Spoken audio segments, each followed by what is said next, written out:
Well, again, this is on the magazine cover. Does it fit the genre? Yeah, I like the colour scheme, it seems to fit, and choice of fonts looks pretty good.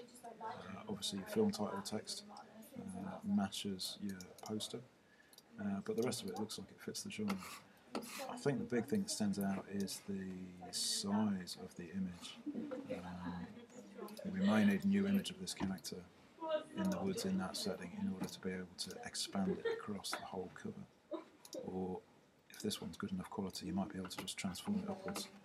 But that, I would suggest that's the biggest improvement you need to make, is sort that image so that it dominates the front cover rather than being something you've got to peer at in order to be able to see what's going on and who it is. If you are retaking it, maybe think about the expression on the character's face. From this distance, looking in your blog, it's not quite clear what mood this character's in, whether they're just kind of standing there having a nice little snap taken of them, or whether they are meant to be threatening us. It doesn't feel very threatening at the moment.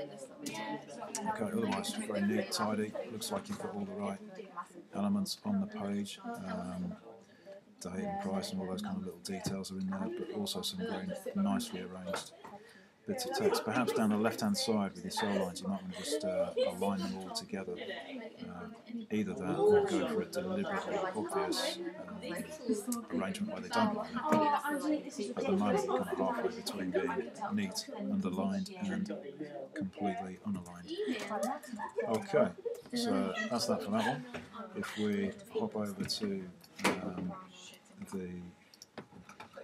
here we go, film poster. Pretty similarly there. Image is quite striking. I'm not totally sure about the eyes. Not totally sure about the way that the image is brushed out towards its bottom corners, but then has straight edges around the left and right sides, and I would say across the top. Maybe need to make a sort of better balance with that and brush it so it kind of fades more gradually into the corners. But it doesn't match the genre yet. Font, as mentioned before in the magazine, the credit block down the bottom looks really good. Nicely arranged, right sort of names in there and so forth. Perhaps you just want to take your own name out from being repeated quite so often.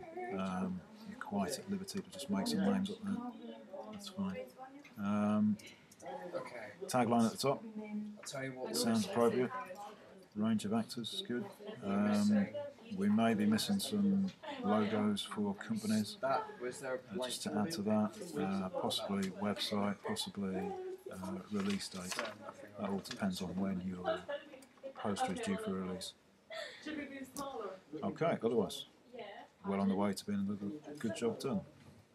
Thank you. Okay, hi Lauren. Some comments on the trailer first of all. What did I find most threatening? Two things I picked out. One would be the shot of the victim that we see apparently suspended from the tree. That was scary in a number of ways. Secondly, the antagonist. I like the shot of the antagonist walking towards the camera. It feels quite eerie with the music that it's with, the pace the antagonist is moving at, the makeup and so forth, the elements of mise-en-scène. It's good.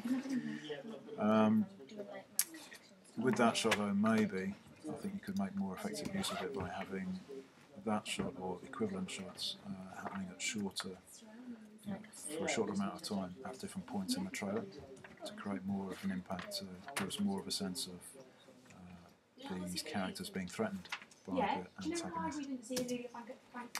Thought some of the music was good too. The music goes with that particular shot, the antagonist walking towards the camera. What you want to watch out for is making sure there's variety across the piece, so you don't use the same bit of music for too long. Okay, next question was what could be improved. Apart from those things I mentioned, the duration of some of the shots is too long for this particular form of product. So you need some more footage in order to be able to up the editing pace across the piece. The living room sequence would be one. There's just one camera shot on it. You need more shots to tell that part of the story in a more cinematic way. It's just too static. Similarly, outside in the woods, the action that we see within those shots is relatively calm and steady and doesn't quite convey the sense of threat that you're after. So you need more sudden movement, more dramatic movement. You know, the screaming shot was good, but we just need more of that kind of stuff to create a sense of fear. So amongst all that, I think there's some suggestions there for more footage that you could be adding to this project in order to enhance the trailer. So good first cut, just go out and get some more footage. Thanks.